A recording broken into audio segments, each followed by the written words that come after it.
Deborah, the armchair traveller, is wondering whether a lioness who has not produced cubs could produce milk to feed the other lioness's cubs. No, Deborah, that's not really how it works. So she needs to be pregnant to produce, for those mammary glands to start producing milk. I mean, there is a slim possibility that there could be some really, really strange occurrence once in a million when something like that might happen. But as a normal thing, no. She would have had to have been pregnant. And she's got suckle marks around the nipples, and she hasn't been with the other cubs as well. We have not seen her with the rest of the pride since the buffalo carcass.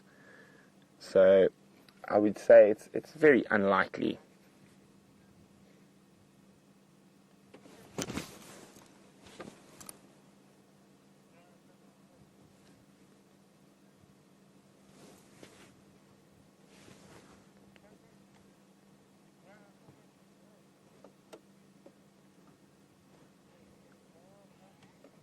Boom.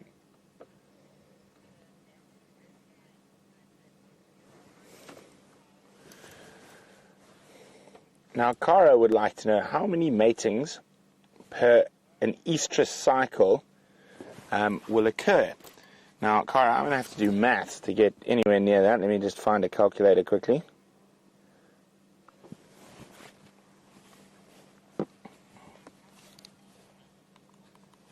Okay, so it's every 15 minutes. For on average 4 days is an estrus cycle. Now I don't know where I put my silly calculator.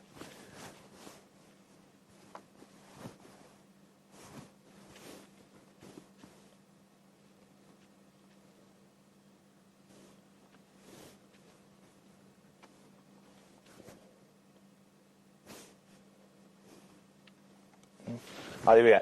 I can't find mine. That's thankfully helped me out. Okay, so it's how many hours? 24 hours in a day. So let's do 24 divided by 15. 1,000. No, that can't be right. My maths is horrendous. Okay, so let's just think about this again carefully now. So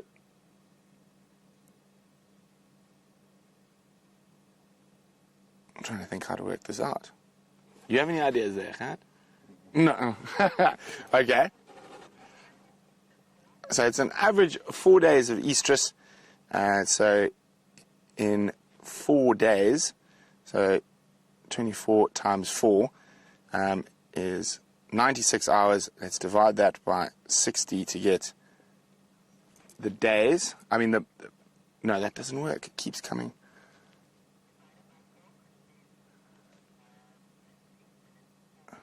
Minutes, yes. Okay. Final Control is trying to walk me through maths at the moment. So we go 24 times 4 equals that divided by 4. So that would be... No, that can't be right. It says 24 times a day. That can't be right because it's every 15 minutes. It's 4 times... Actually, let's go 24 times 4 is 96 in a day. 96 times 4 again. 384 copulations on average, I think. Took us a while. Thank you very much for the use of that. Yes. So, in a 4-day period, more copulations than there are days in the year. No wonder they're so tired. There we go, as Kurt says. No wonder they're so tired and have to sleep 20 hours a day. Oh, actually, I forgot.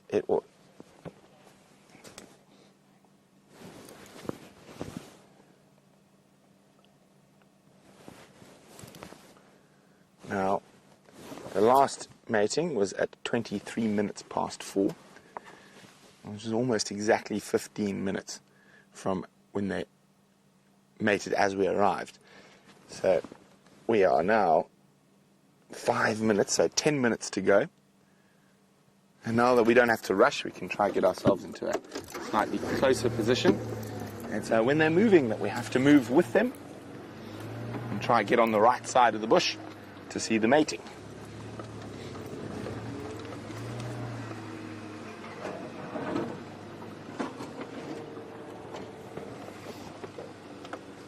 Hello, good boy. Oh, there we go. Some lovely light on his face. Looks to have a slightly bemused look on his face. Male lions quite often have that look. Sometimes they look absolutely majestic. Other times they just look confused.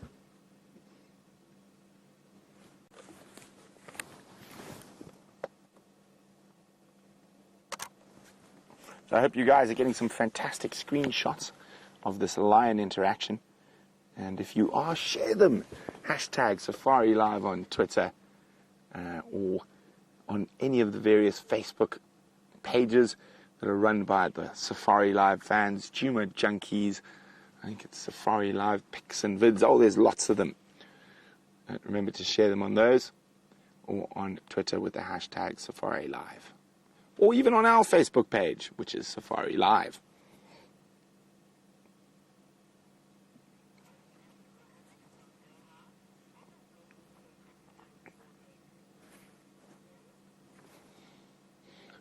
Hi, Mohammed in Doha. Mohammed would like to know, will this mating pair hunt in their 4-day honeymoon period? Not normally. They will drink, but lions, like all predators, are opportunists. So they might scavenge from a leopard or hyenas, or they might hunt if something happens to stumble right onto them. See, every time she even flicks her tail, his head's up to make sure she's not trying to get rid of him.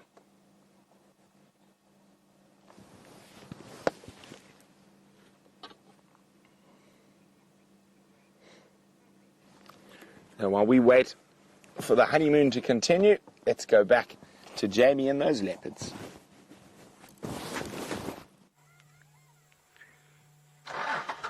And there we go. We have a view of Mvula's dangling tail and feet in the least comfortable looking tree I have ever seen. No, not quite the least comfortable I've ever seen, but one of the least comfortable I have ever seen.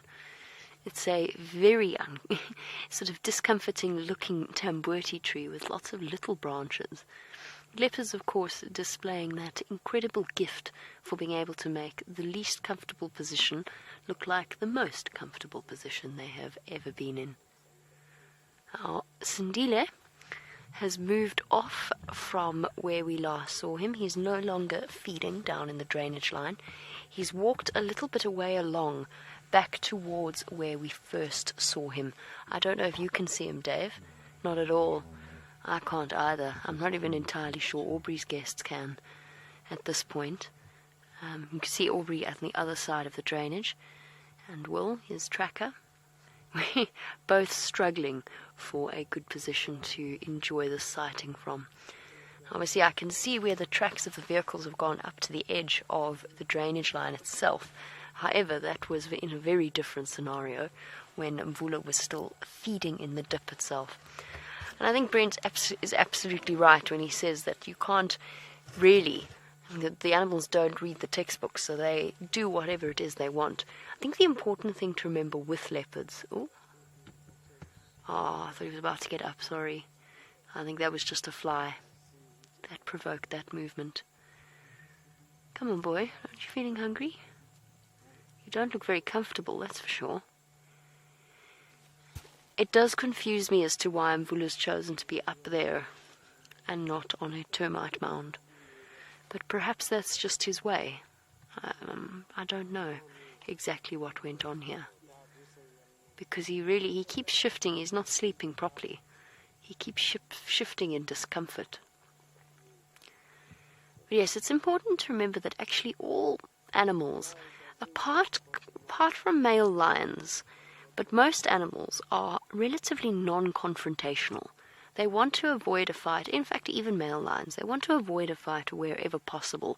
And that's why the majority of all animal confrontations come down to mostly posturing, growling, looking scary, trying to make yourself look bigger than your opponent.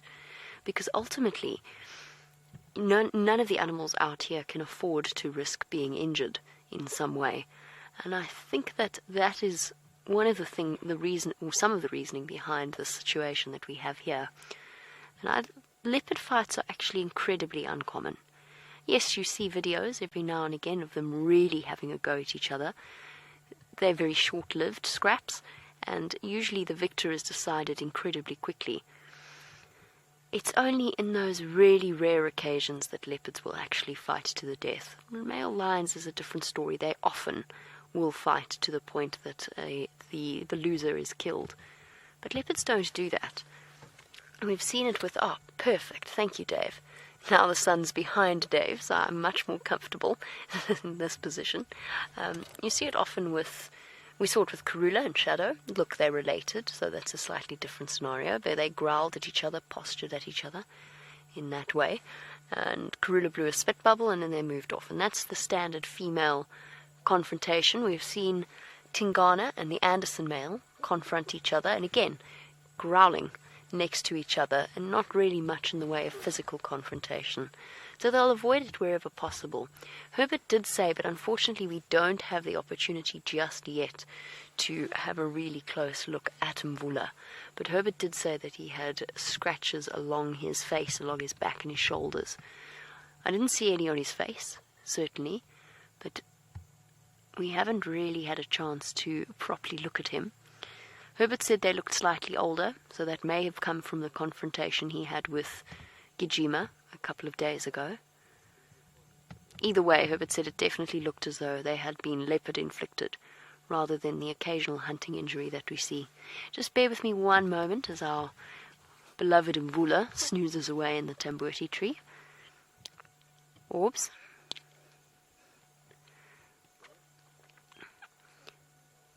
Do you still have visual of that other Medora?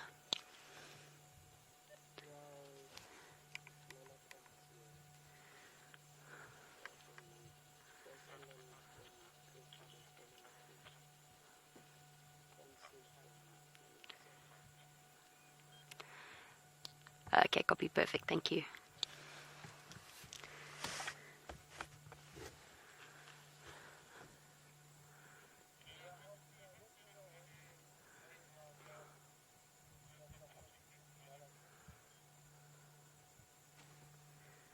Sure. And definitely a difficult sighting, but at the same time definitely worth staying for as long as possible.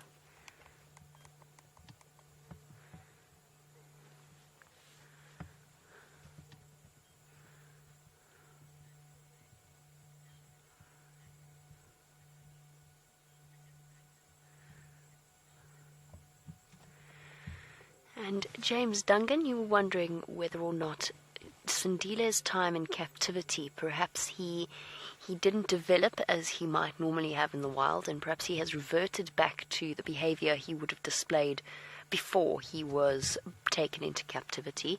And you've noted that in terms of the way that he behaves with other leopards. He's not abnormal in his age group. The situation is abnormal, but his behavior is not that abnormal. So a leopard of 2 years old, which is essentially what Sindile is approaching, because he's a male, he would be regularly going back and visiting mom. They often do it. They take a much longer time than the females do to gain independence. The difference is that Shadow actually started, even before Sindile was taken into captivity, Shadow started mating a lot earlier than is the norm for female leopards. So she had cubs a lot earlier than would have been normal. Normal is, again, this is not normal, but normal in inverted commas for the leopards of this area. So no, I don't know, to be 100% honest with you. I couldn't say to you no. It's a good point, because of course he hasn't had those learning space of 8 months. Already Shadow was showing signs of not really tolerating him. She was hissing at him. She was trying to push him away from kills. She went off and left him for an entire week, which is actually kind of what led to him hunting and catching that domestic dog, ultimately. But she did leave him alone for up to a week at a time when he was still very, very young. But I don't know how much of his behavior now is connected to his stint in captivity, but perhaps you're right in that I guess you can't disassociate the two. I would love to. I think we're going to be chatting to a lot of different people about this and seeing what they think. I actually almost feel as though what we're seeing is not that abnormal for a young male to be seen with a much older male. Because, as I said earlier with the age thing, the young males are not seen as a threat yet. They're basically, Sindile is not really an adult. He's a sub-adult. He's not going to be pushing for territory. He's not strong enough to be a serious threat to Mvula yet. So perhaps there's that to it, but your guess is as good as mine, and ultimately, as Brent said, they don't read the textbooks. They behave the way they want to. I don't think it's unusual to see this, though. I'm surprised because of the combination that we have here.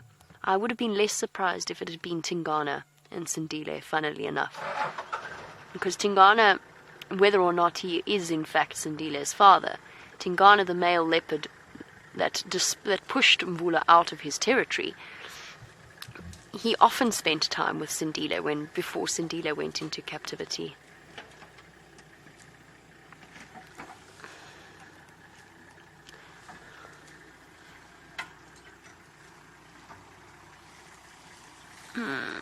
I don't think I can get us a better view. But while I contemplate a way in which I might, and also have a quick chat on the Game Drive channel, let's go across to Brent and his honeymoon couple.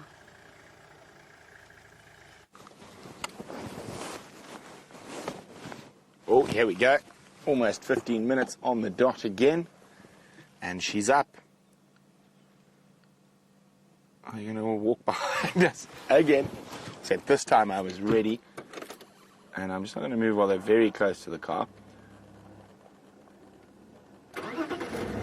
But I was ready this time. I positioned myself where I wouldn't have to drive too much in a big circle before they mates. Oh, let me just get around here quickly. There we go.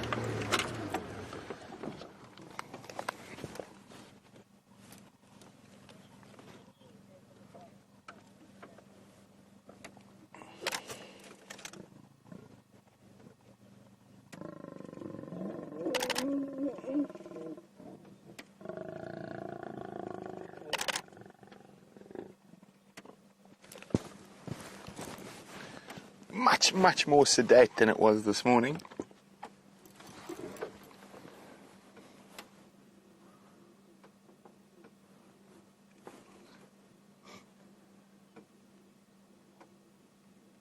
And as it gets cooler, you can see I'm not so worried about shade anymore. Quite happy to lie out in this golden sunlight. You notice he's not yawning fully due to that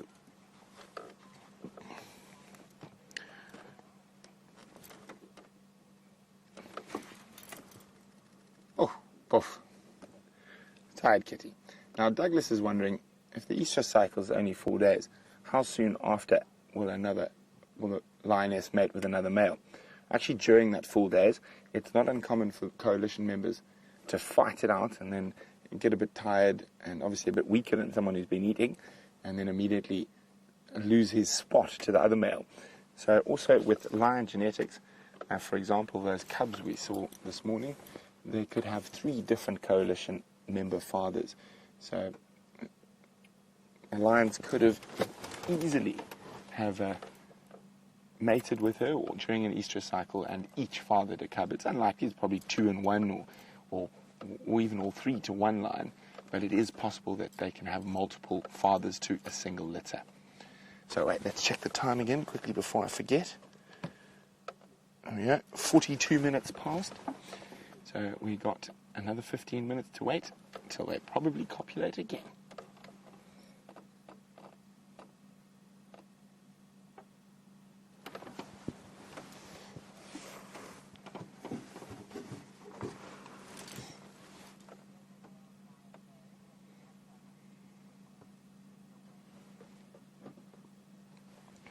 Now, Terry in Santa Ana poses a very interesting question. How does a male lion know that the cubs are his?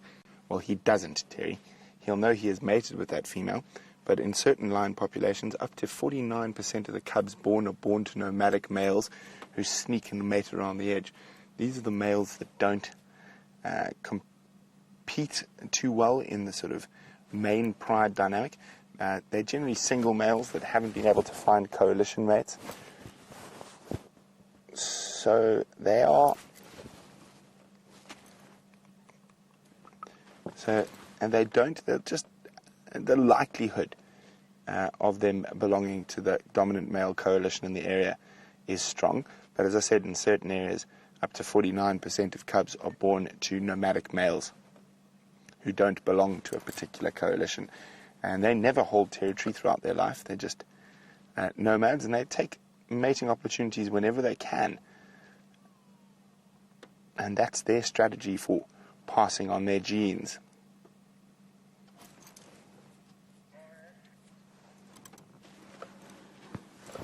So, as I said, these lions are not going to be doing much for the next 15 minutes. But we can move a little bit forward, see if we can get a nice look at their faces in the light.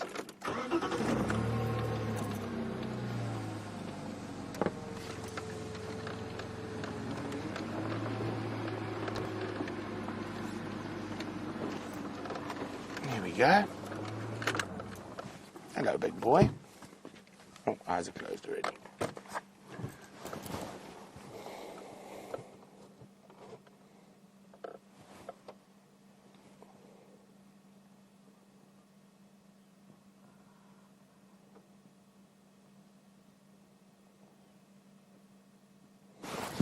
Really interesting cat dynamics happening with the lions and with the leopards at the moment.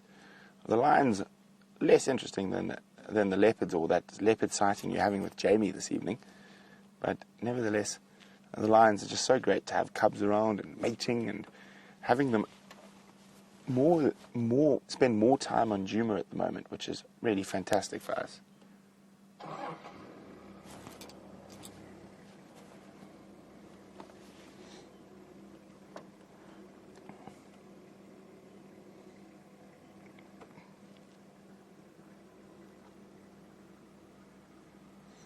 Sleepy. You can see that lying out in the open sodic areas. Okay, so while we sit here with the sleepy lions, let's go see how Jamie's leopard sighting is going.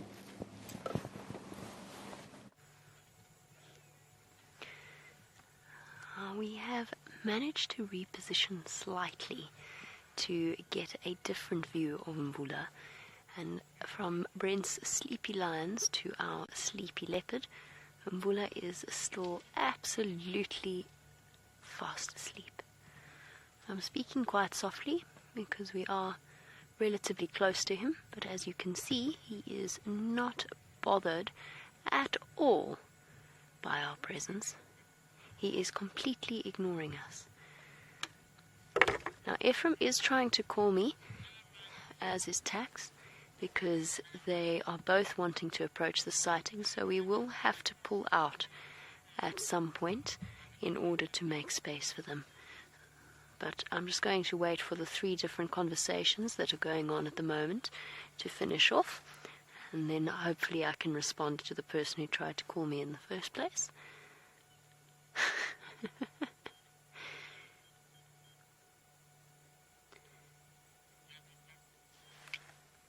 Standing by? Yes, we got in.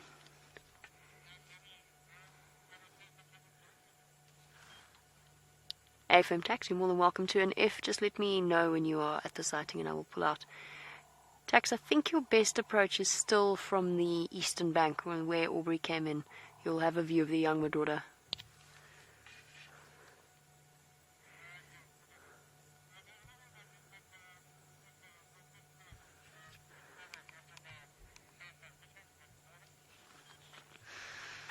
Affirmative. You'll be able to see him as well. He's up in a Tambuti, but your visual will be probably about 2 out of 5.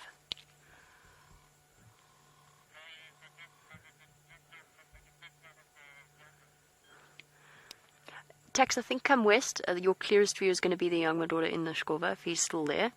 Aubrey had a clear view of him.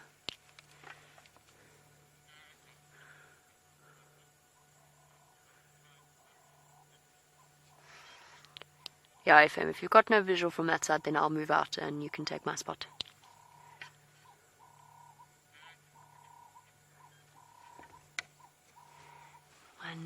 very sleepy leopard with a belly full of food. And the impala carcass I can see. I don't think Dave can at this point, given our somewhat precarious position in terms of where we are. There we go, there's what's left of the impala carcass. There's still actually quite a little bit of meat. I wonder who killed this impala. Was it Sindile or was it Mvula? It's a big male impala, but then Sindile is certainly a lot bigger than he used to be, which was, I'm sorry, that was not a very profound statement. Of course he is, he grew. That's how aging works. But, no, it's a big impala. Plenty of meat for 2 male leopards to share, but quite remarkable that they are doing so. And as I said, we will have to leave the sighting, but as soon as we have another spot to come back in, then we will come and rejoin it. I still think we could squeeze ourselves onto the outskirts and perhaps just hang around, because I really, really want to see what happens. There you go, you can see through the branches where he's managed to perch himself. His belly is sticking out and his one leg through the fork of a tree.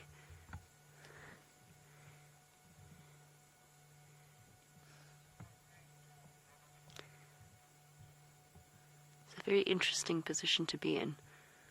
And we're very lucky to be that our leopards are comfortable enough to allow us to this point.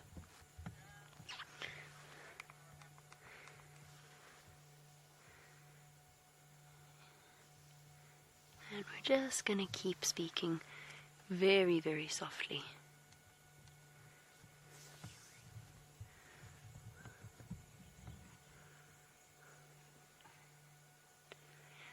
And hello to Shenali, who is a viewer watching and wanting to know how much a leopard can eat in one sitting.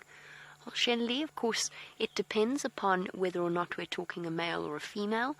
In the case of a male, they can eat almost up to 20% of their own body weight in one sitting. They get an enormously full belly.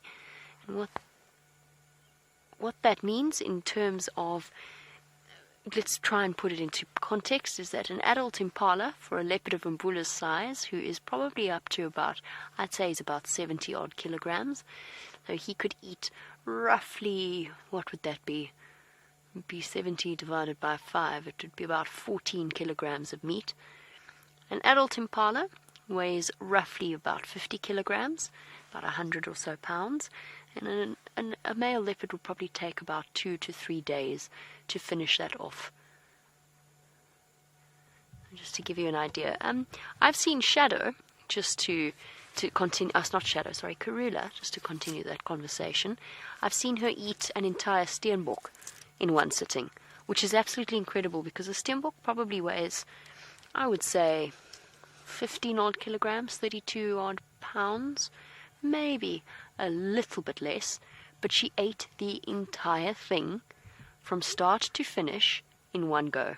And Karula's probably about a 45 kilogram leopard, possibly even less. Oh, whoopsie, we appear to have an approach from a different side. Guys, we are going to have to reposition to make space here. Oh, there are those beautiful eyes.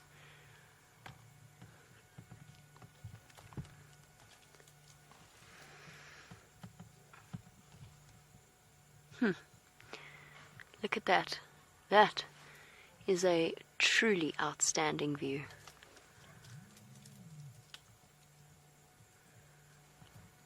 Incredible. That was an absolutely beautiful view. Wow. See what I mean about Mvula's eyes? Here we go. You're not comfy, boy. Okay, guys.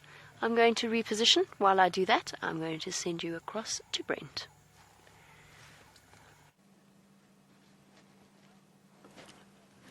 Well, we're about 8 minutes short, or maybe 6 minutes short, till the 15 minutes is up, but not exact, just an average of around 15 minutes.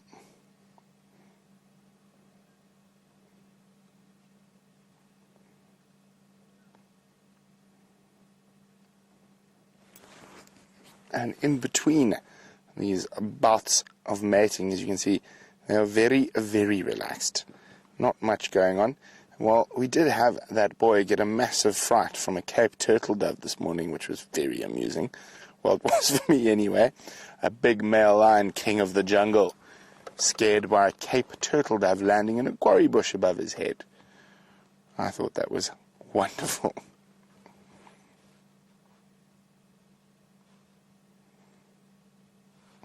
Our male lions are not the bravest creatures out there. And quite often, a female can be quite a lot more fierce than a male.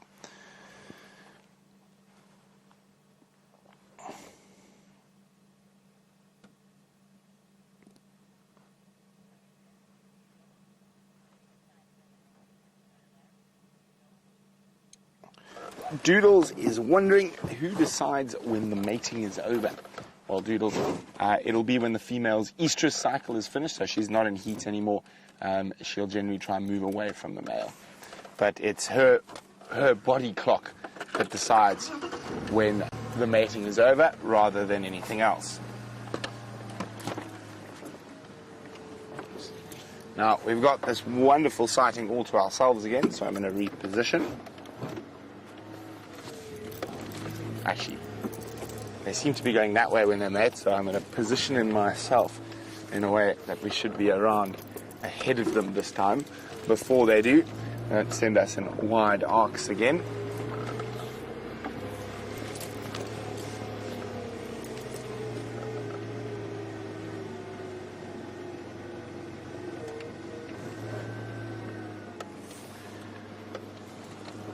There we go. Oh, don't want to put a shadow on her.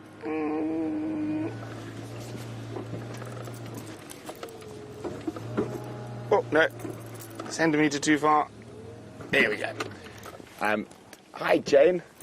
Jane's in Boston. Jane would like to know, how long do the guests normally stay at the sighting?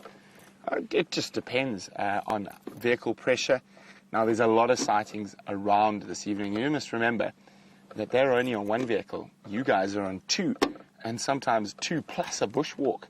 So there's a lot more. So at the moment, the guys have come to the lions, and then now they've headed off to the leopards. Whereas we've had a car at the leopards and the lions, so you guys have had the best of both worlds. So it all just depends on the individual sighting or circumstance and how many other sightings are out there in the afternoon, or what particularly they're looking for.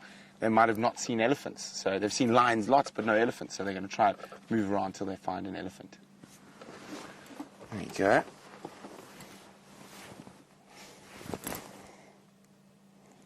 You can see the hole in his lip quite clearly when he's lying like that.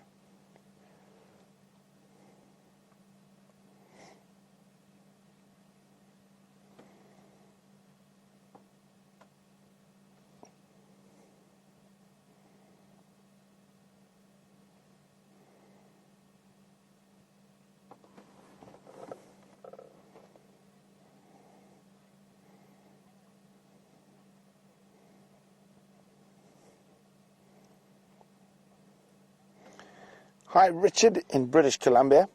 Richard would like to know, do mating pairs of lions ever attract unwanted attention from other predators?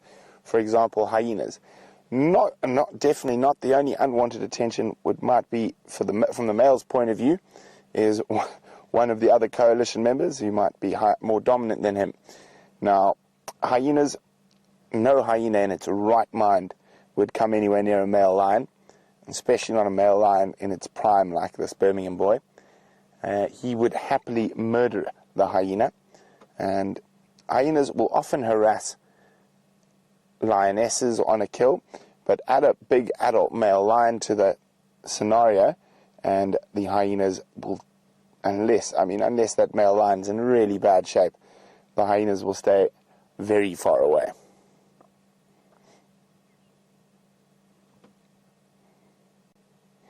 Now, I have seen leopards come in, investigate the noises, just kind of a quick sneak peek through the bush from a safe distance, like I've seen leopards do many times on lion kills. And I think that's about it. The only real competition would be from another male lion of the same coalition, or attracting new male lions that might be trying to take over the area.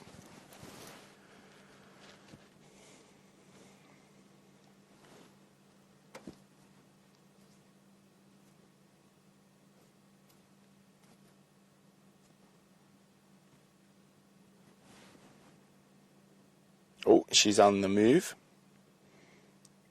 No, just a little head stretch. But we should be getting... It's nearly time, another 2 minutes, I reckon. Again, it's not an exact science.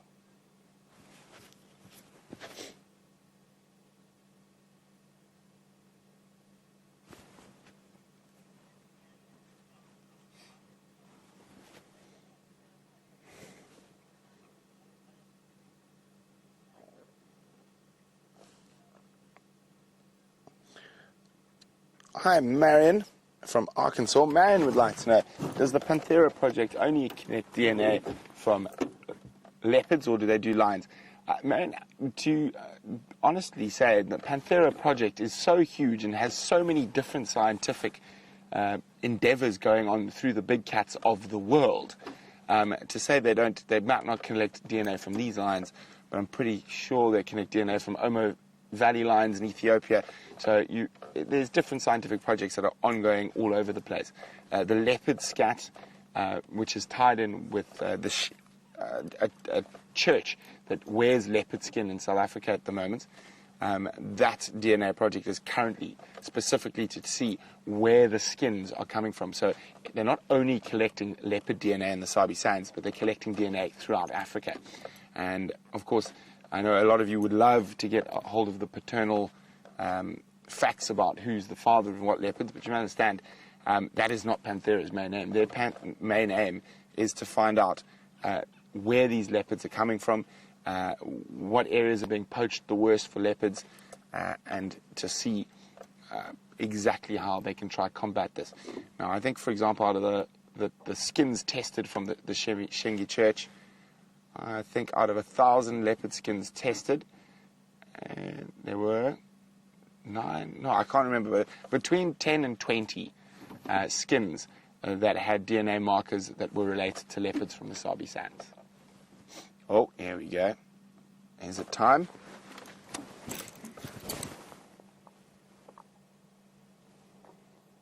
Oh, his head's up, just in case she tries to sneak away.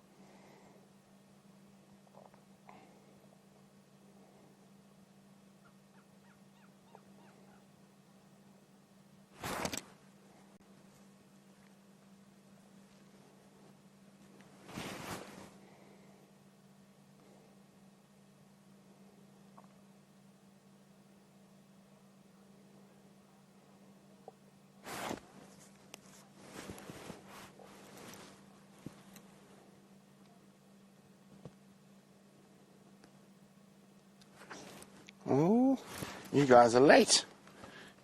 You are exactly 1 minute late now.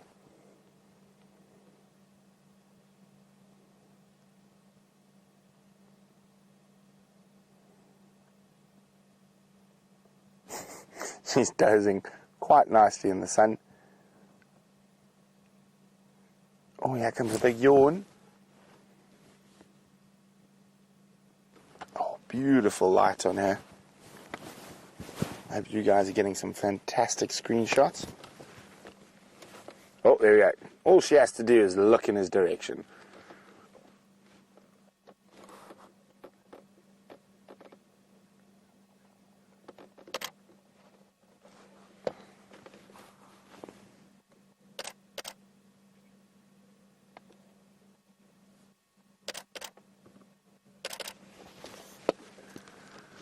Oh, stretch.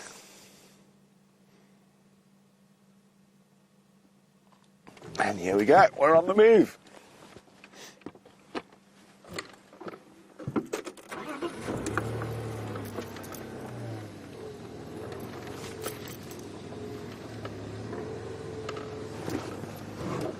Oh, I'm not going very far this time, I was kidding.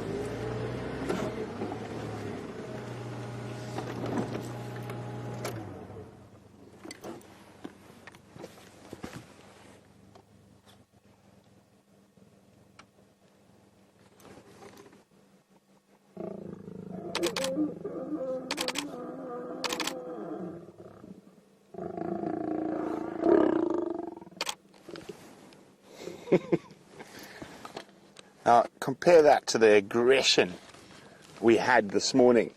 And I suppose the more you mate, the easier it gets. Now, remember, cats have barbed penises.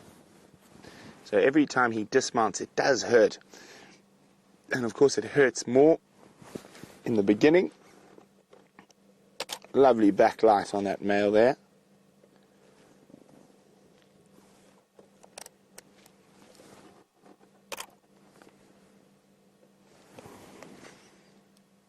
Unfortunately for us, they have not made it across the boundary. The boundary is just behind them. You can see the road behind them, that's the boundary.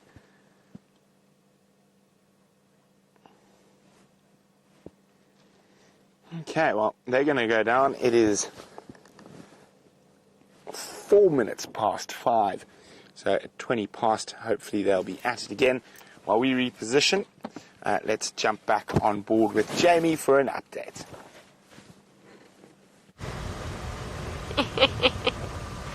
It seems as though we could all set our watches by the two lions mating.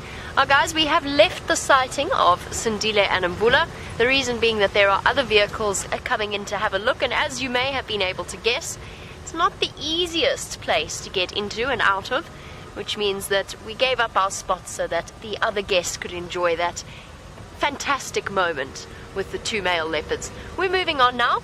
If the two vehicles that are in the sighting, if they move out in the next few moments, then we'll go back in. However, as much as we would love to stay with those two leopards, because the kill is on the ground, they haven't hoisted the kill, probably because there'll be a little bit of confrontation if that does occur. Because they haven't hoisted the kill, we will not be spotlighting them. So whenever a leopard has a kill on the ground, we make it a policy not to put a spotlight on them, because we don't want to add an extra level of distraction to them and risk them losing that kill to hyenas. They're already in a difficult spot. We're between two hyena dens. The Mvula Road is here, Galago Shortcut is there, and they are right in the middle. Now, hyenas love using that as a highway. So we won't be spotlighting them, but if we get a chance, we will move back into that sighting. So I figured, while we wait, since our Ellies have moved off, as Dave said, I think we were both hoping they might have stuck around since we left them so unceremoniously earlier to go and find the leopards. Well, since they're not there, I think we'll go and look at the hyena dens. It's a chance. We know that the main den, most of the clan, have moved across to the other side of Sydney's Dam in Manuleti. However, because Chris Rogue reported seeing Gwen and her two tiny little cubs on the dam cam 2 nights ago, I'm really hoping that she might still be in this area. So we're going to try. I did promise we'd keep trying. I'm keen to see them. I know you all are. So that is what we're going to try and do now. I just want to try and get the buffalo thorn out of my elbow. That's not so bad.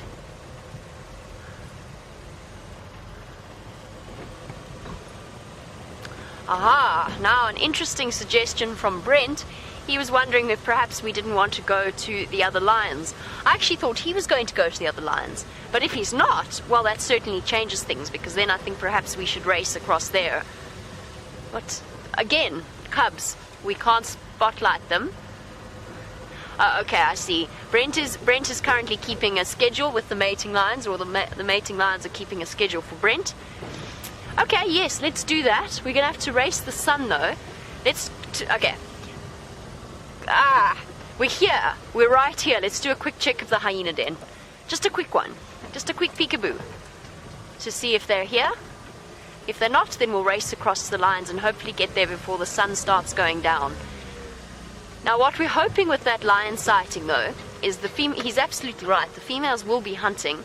We can't spotlight them because of the cubs. However, if the females separate so if one female stays with her cubs, the rest of the females move on, then we will be able to stay with them as they go out hunting. And luckily for us, the sunset safari, now that we've passed the winter solstice, we've got a little bit of sun for a little bit longer on these drives. Let's do a quick check. I'm not even putting my vehicle into low range. Sorry, Dave, we're bumping around. We've got to hurry. Oh, poor Rusty. Had a bit of a rough day today. All kinds of bizarre and interesting places to test Rusty's suspension.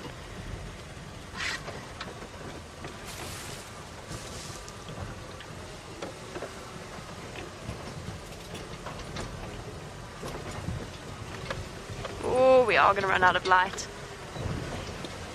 We've got a tight schedule to keep today. Please be here, please be here, please be here, please be here, please be here.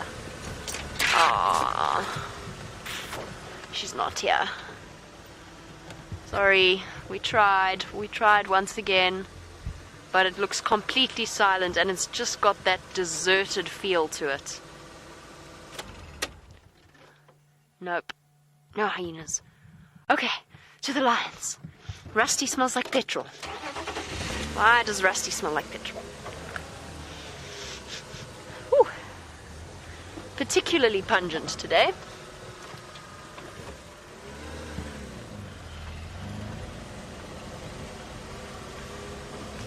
Okay, back we go. And hopefully we can get to those lions in time. Let's see how we go as we speed along. We'll have to do a little bit of a Ferrari safari since we are in the wrong area. Some gentle clunking. Which way is going to be quickest? Let's think about that for a second. I think probably the dam wall. We'll race across to Voyatella Dam and then we'll head towards those lionesses.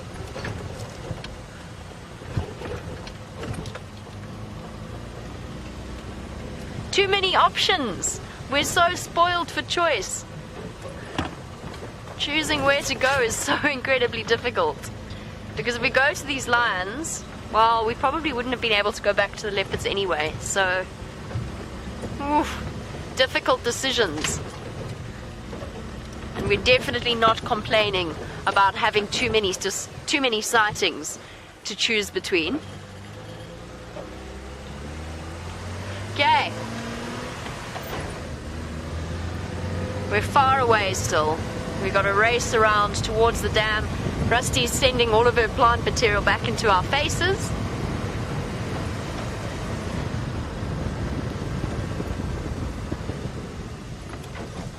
Hold on, Dave. Dave is always holding on. Our cameramen get very good at staying on the vehicle whenever we do manic rushes like this.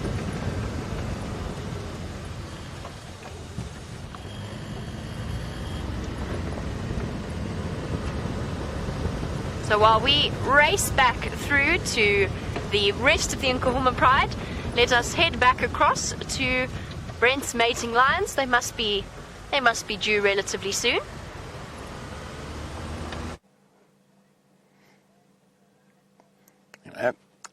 Sleeping lions in the sunset. Unfortunately, they are only due in another 10 or so minutes. They were a bit slow. A bit late on the last one.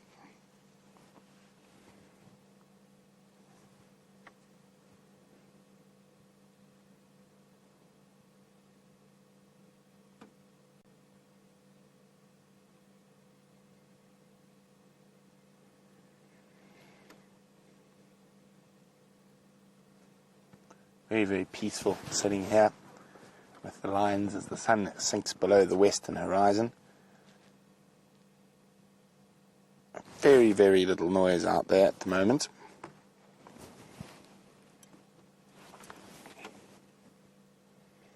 There we go, there's the sunset with a lovely expired knobthorn in it. Providing food for borer beetles, who in turn provide food for birds.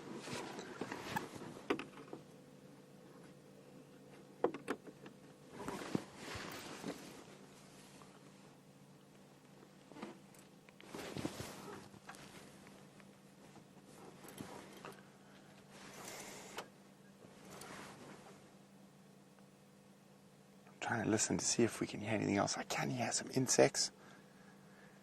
There's a very, very light breeze.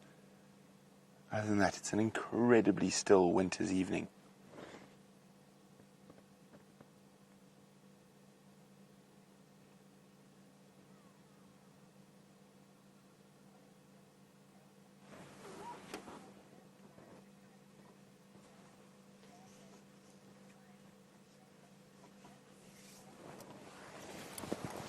Now, Brock says he's observed lions climbing trees in southwestern Uganda.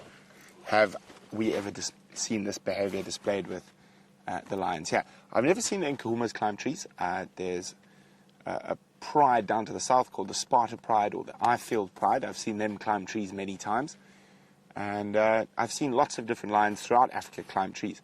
Now, the southwestern Uganda, I think you're talking about Queen Elizabeth National Park. They're quite famous for climbing trees there. Also Lake Manyara in Tanzania, I've seen them climb trees there. There's huge amounts of biting flies in those areas. So they actually climb those big trees, normally a big acacia, sometimes big fig trees, to get up into where there's slightly more breeze to stop the flies biting them incessantly. Here, fortunately for our lions, there are not as many biting flies, so the need to climb a tree is generally only to steal a leopard's kill. We have seen them play in trees, this particular pride. On quarantine, the fallen marulas, we've seen them climb those many times. And one must remember, animal behavior is quite often area-specific rather than species-specific.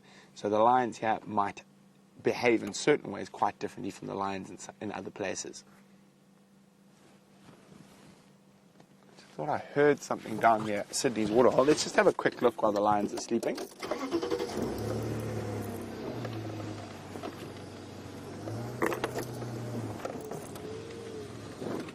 Nope. Over the log.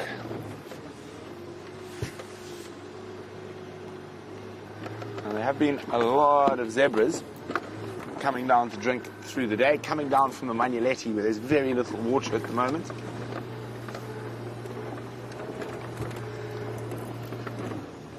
And I will keep an eye on the lions in case they move.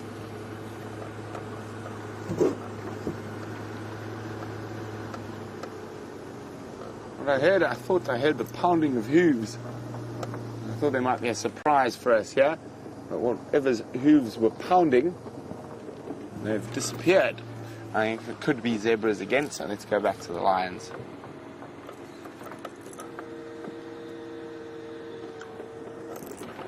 Oh, Jamie's got a surprise for you.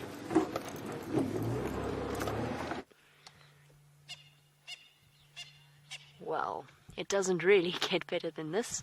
She's stalking something, and we are just going to wait here. They're in the middle of quarantine. We didn't even need to rush towards them.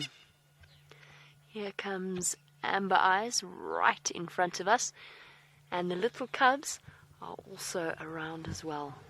They're the little cubs watching what's happening, and we are surrounded by lionesses.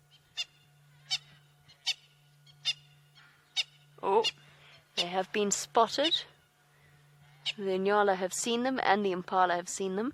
Can hear the alarm calls, the barking.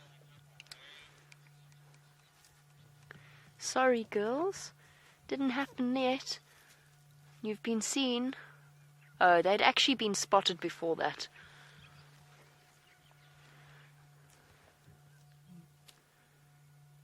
Calling the cubs. What an awesome afternoon. Actually, awesome day. Hi, little ones.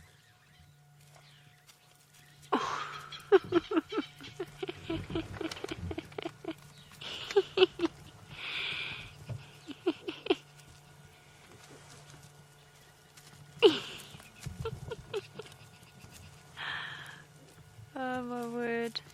How are you feeling, Dave? Awesome. Right next to the vehicle.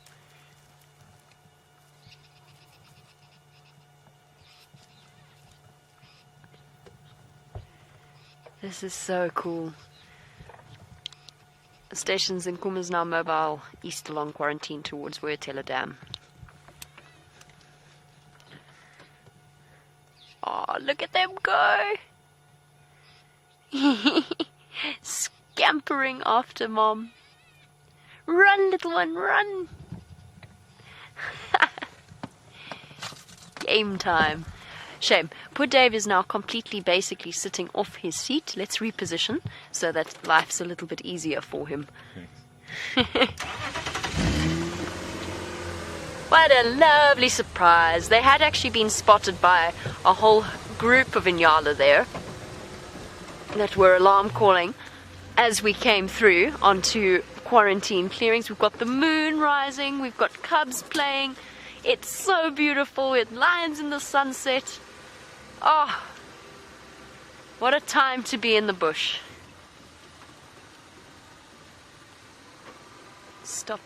Let's stop here so that we don't scare them, and also so that we've got a... Oh, are we climbing a tree? Huh?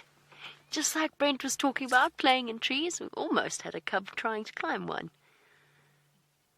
Oh, next one up. Yes, no? How perfectly appropriate is this? Uh-oh. Now what?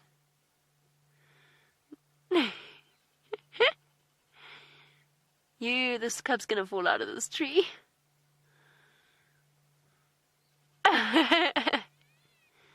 Oh, very graceful. Oopsie, almost.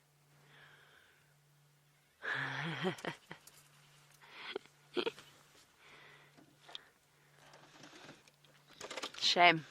Our poor hunting lionesses, on alert, looking for something to catch, but they really have their work cut out for them. Before I move, we are going to reposition to catch up with the lions. I just have to show you the moon quickly. Oh, look at that. Very angry squirrel. Announcing the arrival of the lions. Okay. That was just a quick look at the moon, and on to the Nkuhumas. The second time we have seen them gambling across quarantine. I lost a lioness. I think she's trying to sneak around that side. They've been spotted though, well and thoroughly. Now they are about to get to Voyatella Dam, so they're going to go and have a drink there.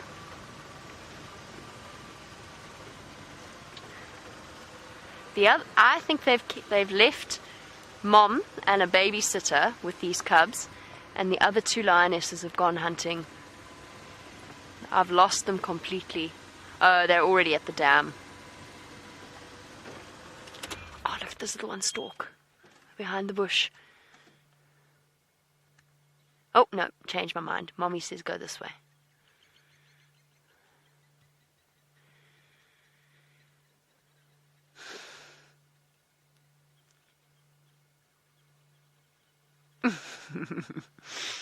A half-hearted stalking mission. But Mom and Aunt don't have time to tolerate little games. They've got to move. Oh! Trotting to keep up with Mom. Andreen, how big are they in size? Still shorter than your average house cat. Just a little bit. And quite a lot stockier, quite a lot heavier. I'll give you an indication with my hands later, but I definitely don't want to take my eyes off them just yet. They're so adorable. Let's go catch them drink. Oh, Brent's on his way. Never mind, we don't have to. He's going to have a view of them shortly. Perfect. That's exactly what we want.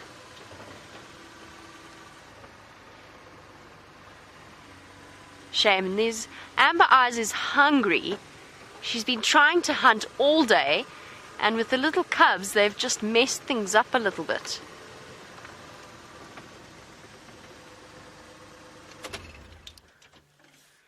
Oh, there's the giraffe. Look at that, Dave.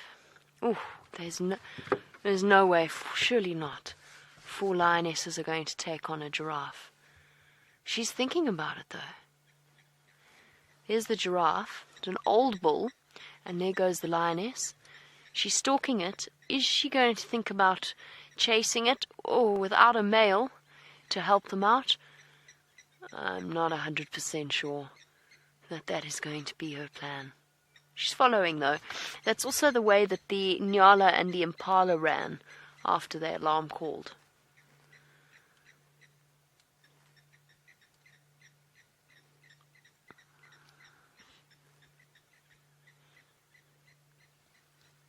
don't think she's going to do it. A full-grown male giraffe for 4 lionesses with 3 cubs. Ooh, bit too much of a challenge, I think. Brent is looping around, just in case they do pop out that side. Let's go forward a bit. While we reposition, try and figure out exactly where we're going to go, let's go across to Brent and have a look at things from his view. Okay, one lioness has spotted a giraffe, an adult male giraffe.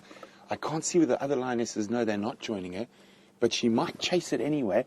So there she is, and there he is. There's the giraffe. Now, she might chase it in the hope that he injures his foot, and then the other lions might pile in.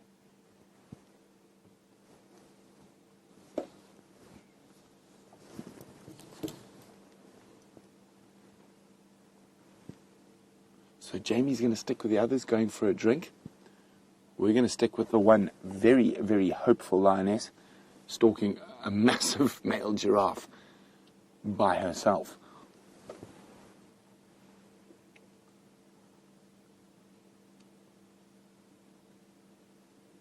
Now, just zoom in on that giraffe for me, please. I just want to have a look at his ankle. Does it look like he's carrying an injury? No, just standing funny. Might be carrying an injury.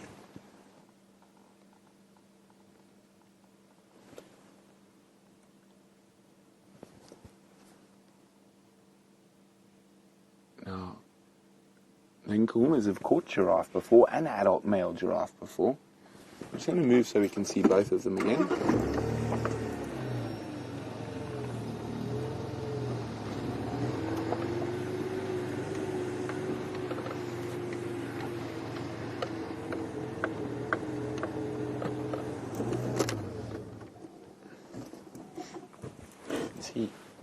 Where are the others? They are looking for her, but they haven't seen her yet. Oh, I think one might have seen her. The giraffe looks like it's looking at something on quarantine. I'd say there's 40 meters between her and the giraffe, but without backup, it could be a bit difficult.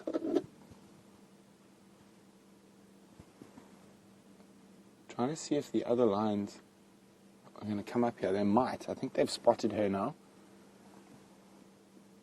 Now, like the hunting of buffalo, the hunting of giraffe is a very dangerous pastime for a lion. Things can go very badly wrong. The giraffe is able to aim very well-directed kicks that are quite capable of breaking a lion's jaw.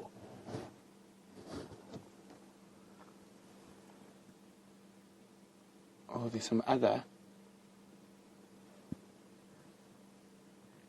Okay, well, we're going to jump across to Jamie. She's got the other lions who are looking at us. So let's jump across to Jamie. We're going to stay here.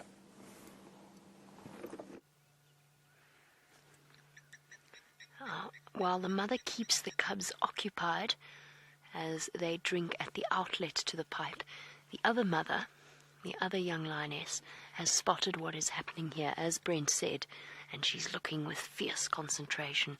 I just want to speak to Brent. I want to tell him that I've lost track of one lioness. How many Mfuzzes have you got there? Just the one? Copy that. I think the 4th actually went into that block a little bit earlier.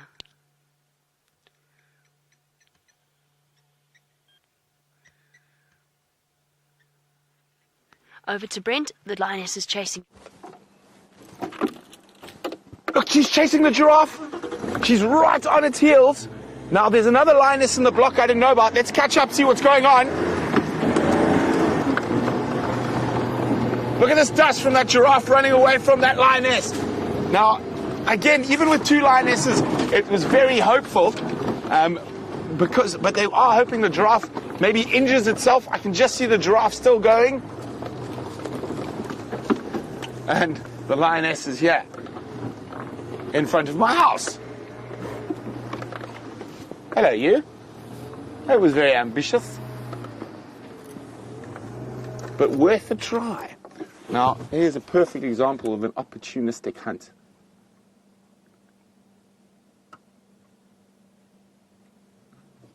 Oh, that was a look of a bit of disgust on her face. I missed. Oh, it's Amber Eyes. Why am I not surprised it was Madam Amber? It looks like she's going to go back and rejoin the rest of the pride. That giraffe has gone.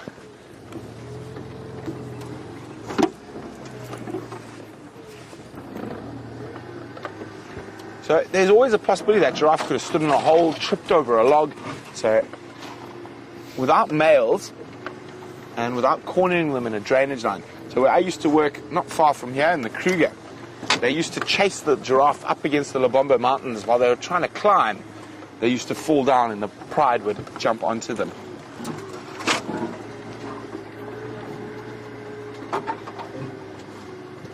Yeah, she is right in front of us.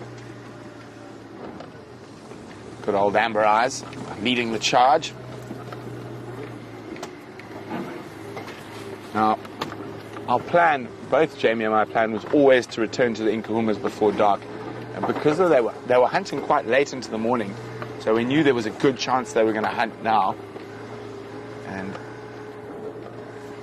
I wouldn't be surprised if they leave the cubs somewhere now on the drainage line. So, looks like they're heading for a drink. There's Amber parallel to us, walking down.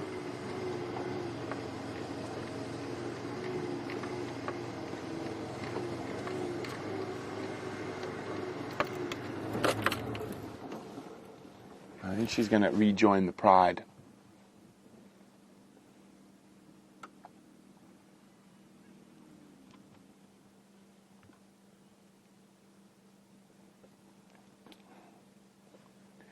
And there's a second lioness.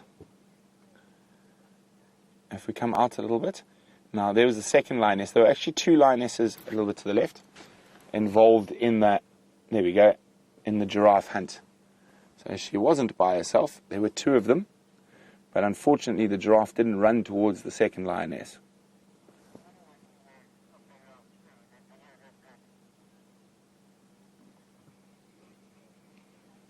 Now, while that excitement's over, let's go to Jamie for some just before dark cuteness.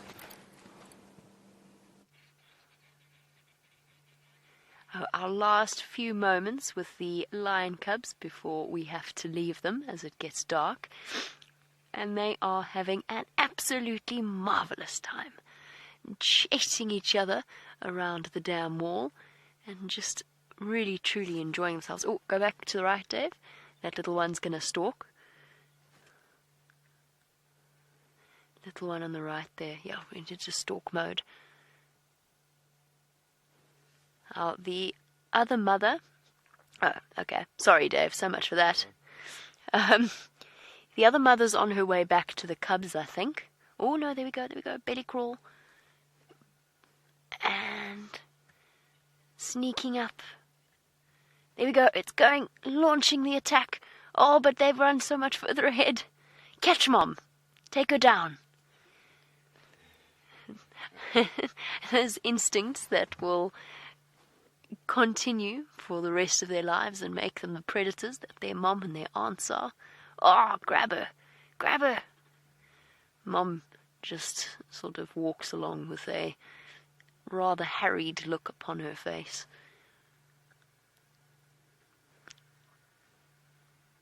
And this morning I described this situation as taking 3 toddlers grocery shopping. Lioness is desperate to hunt, and they've got 3 little bundles of trouble who are desperate to help, but unfortunately... Oh, we're going to stalk the other females. Yes, how brave are you feeling?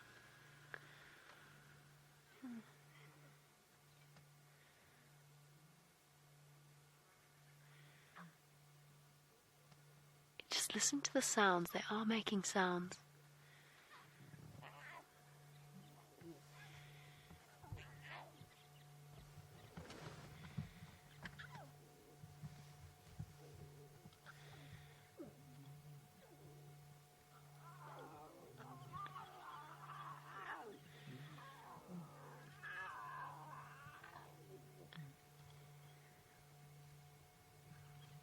How amazing.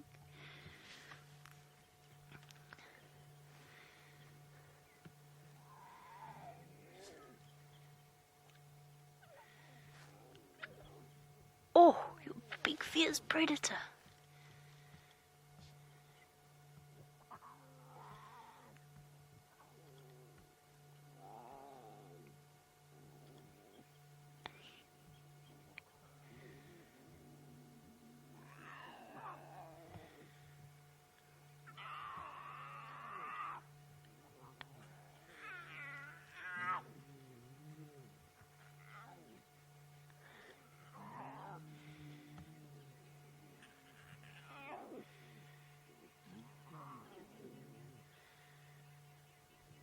I haven't been saying very much, just because I think that the sound effects that you are getting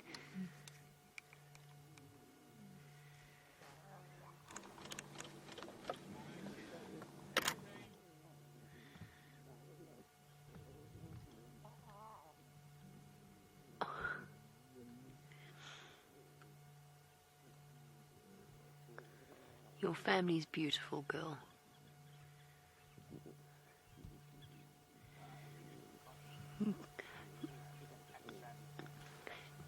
Grabbing each other, a bundle of cubs, now tucking in to their evening meal, having made some serious noise about wanting to suckle.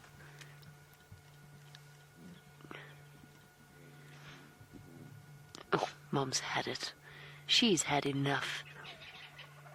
Oh.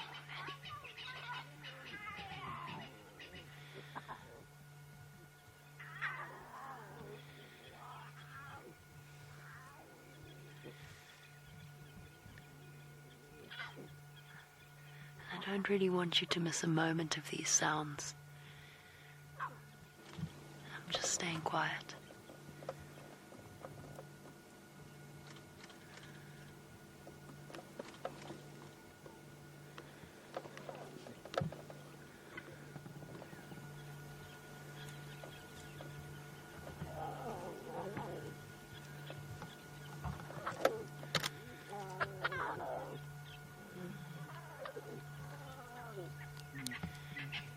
Don't worry, little one. One day that will be a big, fierce roar.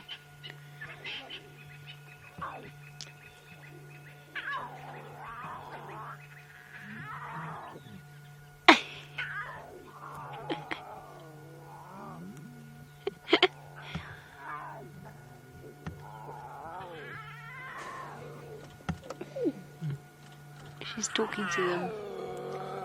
Oh! Such a lot of noise from such a little creature.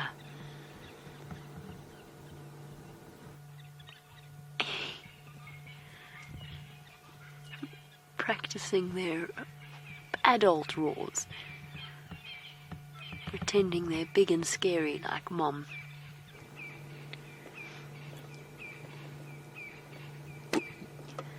Getting brave. And out here, it is wonderful to have siblings to keep you entertained.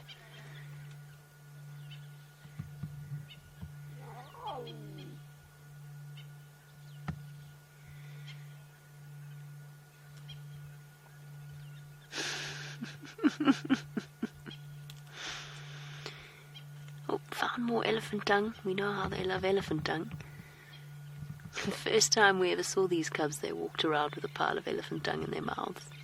Oh, I found the best possible pillow, and it is a pile of buffalo dung. Big yawn.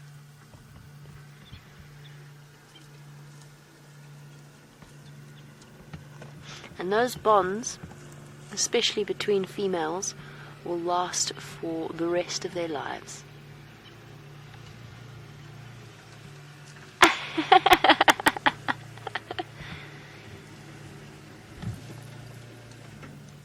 The bush is full of entertainment value, if you know where to look.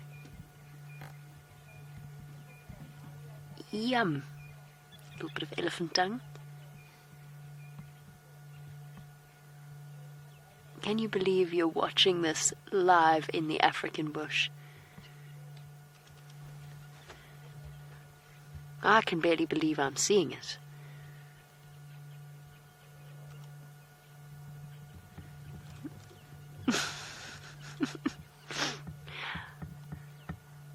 They're going to be some exhausted little cubs.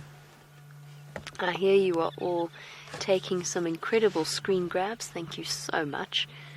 We do enjoy them. As you can tell, I know it's getting so dark that I'm sure the pictures are getting a little bit grainy, but I don't want to leave. I really don't. I don't want to leave until we absolutely have to.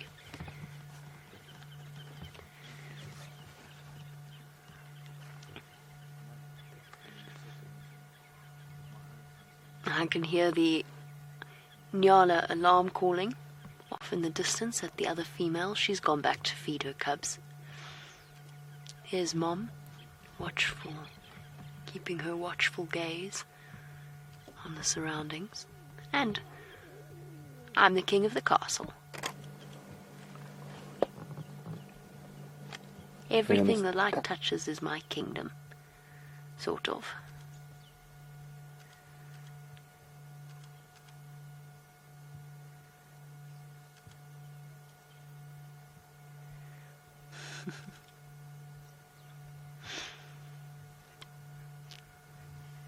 I wish I could actually take a picture of Brent and Gert. Isn't that a stunning scene? And Louise, sitting on the back.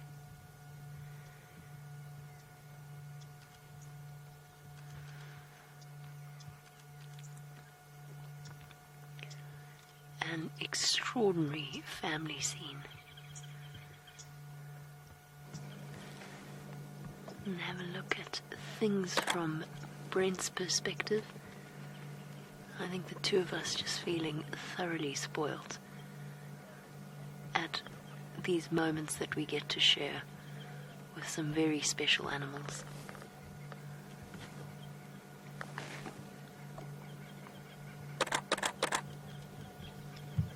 Oh, found a comfy spot there.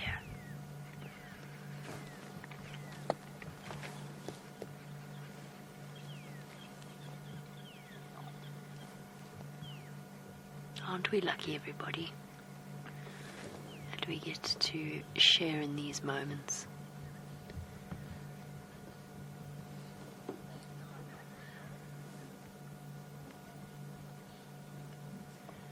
They just look so incredibly tiny still.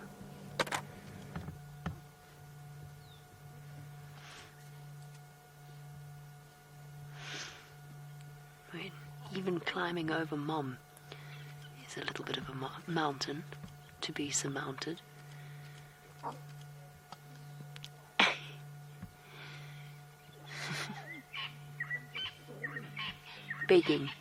begging her to roll over and feed them.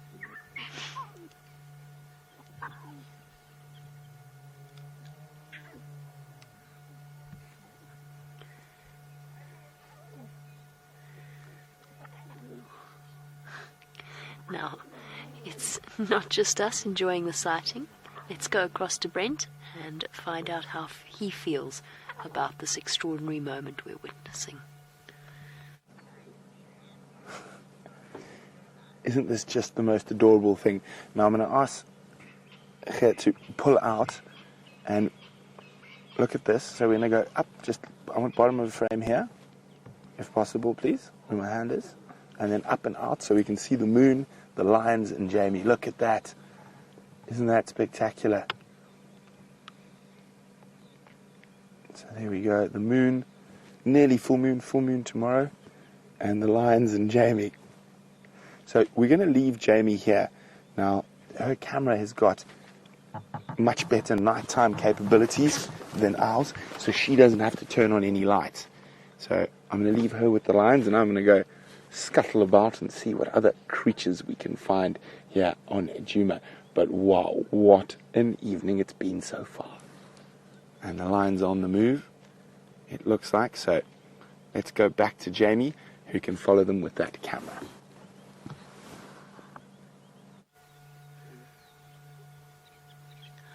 to keep here as long as possible before it does start to get too dark. Run, little one. You've been left behind. It's okay. It's okay.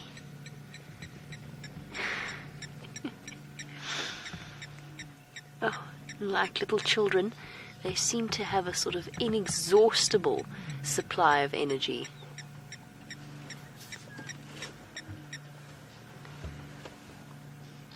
Ah, and we have something that has changed the entire situation, and that is a herd of elephants coming around behind us, showing every sign of being restless, and they want to come and drink, but they have decided to move off again.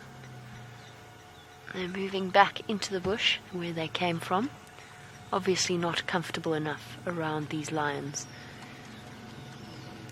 We've seen lions and elephants before. Very often the elephants chase them away.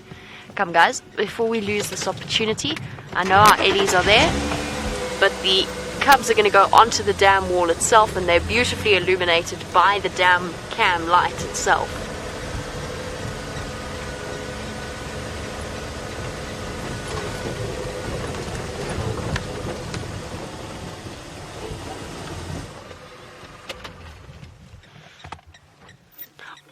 Whoopsie daisy, had a bit of a dam wall collapse there underneath one of the cubs. Careful, guys.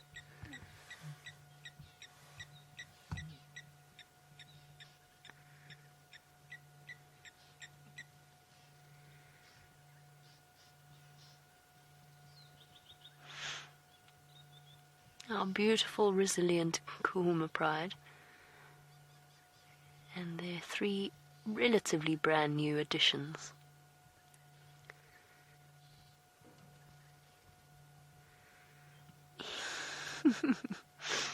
The young lioness in particular, I've noticed, is quite fascinated by the cubs. She's probably too young to even remember any other cubs in the pride, so this for her is a first. And it will be good practice for her very first litter of cubs that I think she'll have in the next few months.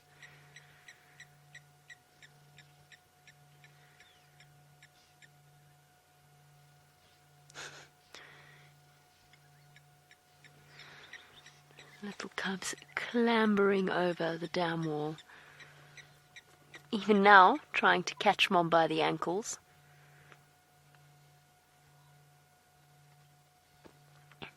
And each and every cub treated with incredible gentleness from an animal, a lion that is capable of taking down a buffalo, and yet with their enormous heads and huge paws and sharp claws, they are so totally gentle with the little cubs.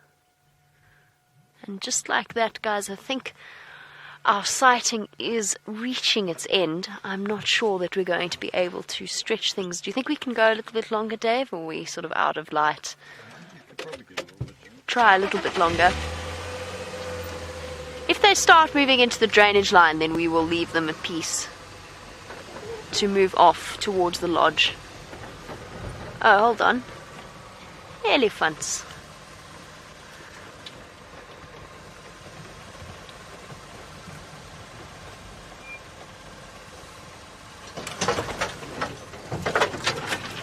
Now, as our elephants slowly move across to the dam, you won't be able to see them from where you are. I just want to make sure I've got an escape route in case things...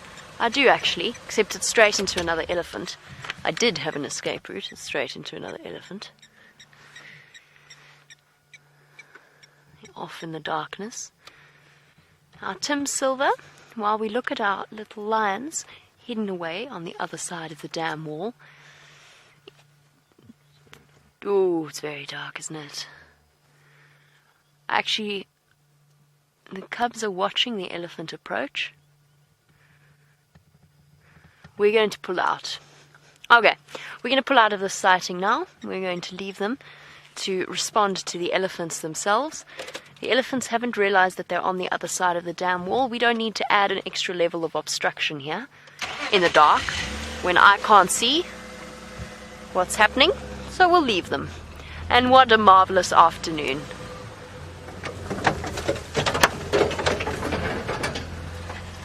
As we pull out of the sighting and leave our two iconic animals of Africa together, our elephants and our lions, let's go across to Brent and find out what he's doing.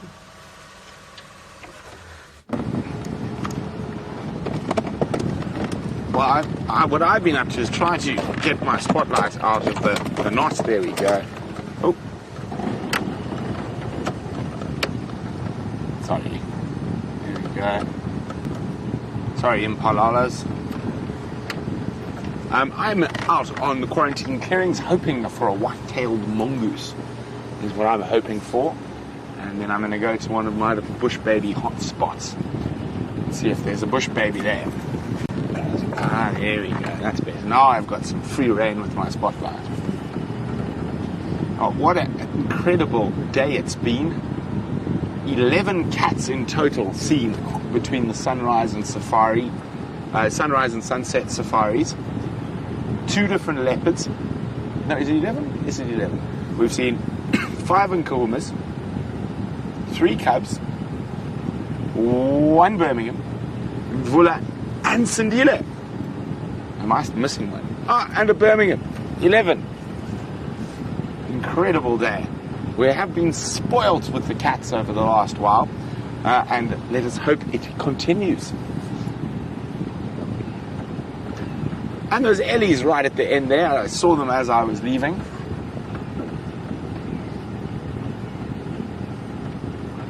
So it doesn't look like any white-tailed mongooses just yet on quarantine.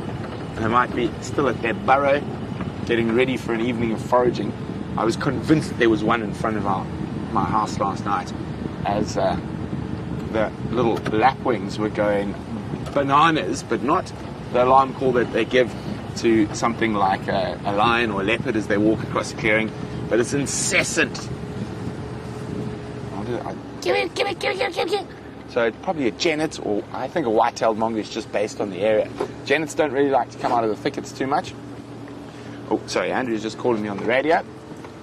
Standing by.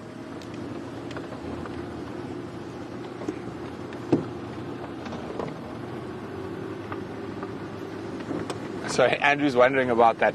Andrew, I think it's the 5th Nkuhuma, but you can still see there's suckle marks. I'm not sure whether she's lost her mampimpans or her hormones have confused the wanuna. Okay, and one of my favorite little bush baby spots, I think it's about to produce. And there's an impala there as well, but I saw the very distinct eye of a bush baby. There we go, in his tree, coming to eat his gum in the exact same tree as last night. My bush baby hotspots are really working. Can you get him through there? A bit forward? Actually, now this is the really relaxed bush baby. And we can sit a couple of feet from him. There we go, actually, I think that's better there. We've got a window through to his little gum spot. Oh, but hang on. Hang on. Okay, beautiful bush baby. Impala alarm calling. Could there be, was it a 12th cat on this evening's sunset safari? Where are you snorting, Impala? Or did you just smell a lion? I think he smelled a lion poo. Aww. Oh, he just snorted a couple of times, and that's where the Nkuhumas were this morning. I think he smelled a bit of lion feces, and that prompted him. Now hopefully our little friend is still in the exact same spot. He is. So, as I said, they maintain gum farms, and it looks like he's got his just behind him. Let me just drop that a bit. There we go. You can see that little patch above his head, and he chews on that almost every night to keep the gum coming out. It still looks like he's waking up.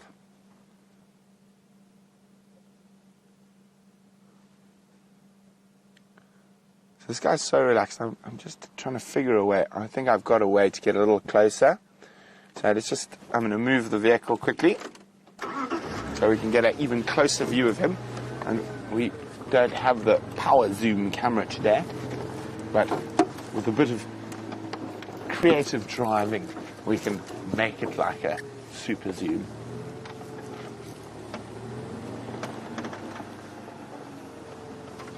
Okay, we're nearly there. Oh, he's chewing on his gum spot. Let's go forward. You got him there. He's a bit up.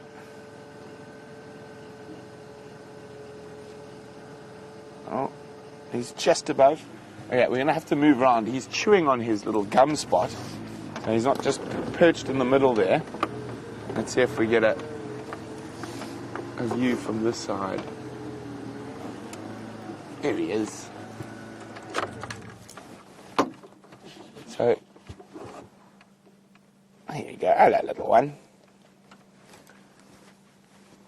Now, quite often bush babies will have very distinct paths that they use to their different feeding points, and their feeding points are far more regular during the winter, as there's not a lot of insects around, which is one of their favorite things to eat. So, I think there's about 4 acacias I know on this particular bush baby family's route, and normally if you hit them at the right time of day, which is about now, you're going to get them at one of these spots. We've been lucky enough to get them at the same spot twice in the last 2 nights.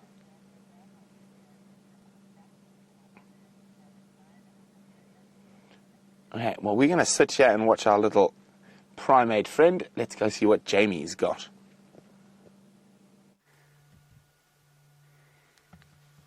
While Brent watches his little primate, we've just got an extraordinary view to show you for our last few moments of the sunset safari.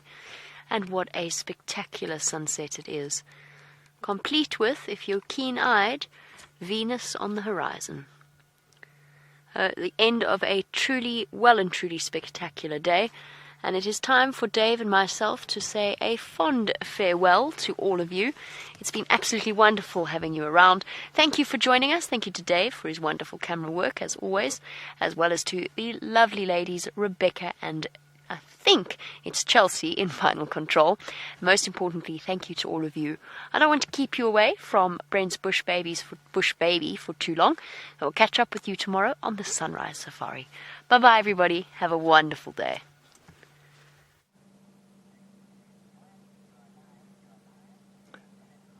Our friendly little primate hasn't moved an inch.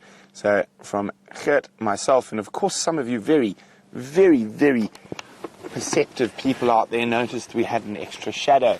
And the extra shadow is Louise from Final Control, who came on drive with us today. And it has been a seriously cat-filled day, and hopefully tomorrow will be the same. Very exciting stuff happening with Mvula and Sindile, or Sindile. See, I've called them so many different nicknames. And, of course, having those cubs around, hopefully the Nkahumas will be successful, or maybe hopefully they'll be successful in the morning when we're following them in their hunting. And I definitely going to keep hunting tonight. Probably move for another 20 minutes or 30 minutes, rest for a while, then move again. So it'll be fun to get on their tracks first thing tomorrow morning, and also obviously to check what's happening with those leopards. So much to see, so much to do. But talking about having a look at stuff, I'm going to keep yabbing, but I'm sure you'd much rather look at the cuteness that is the South African Galego.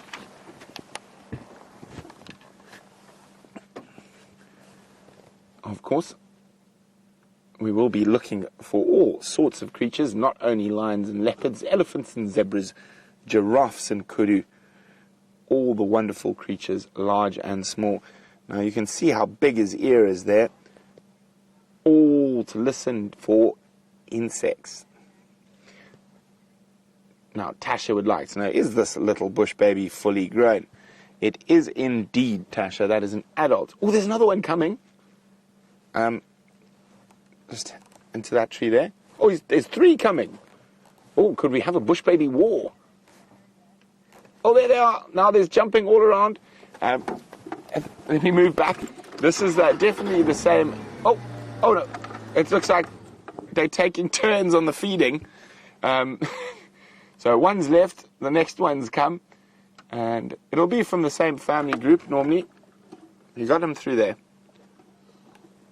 Let me just go.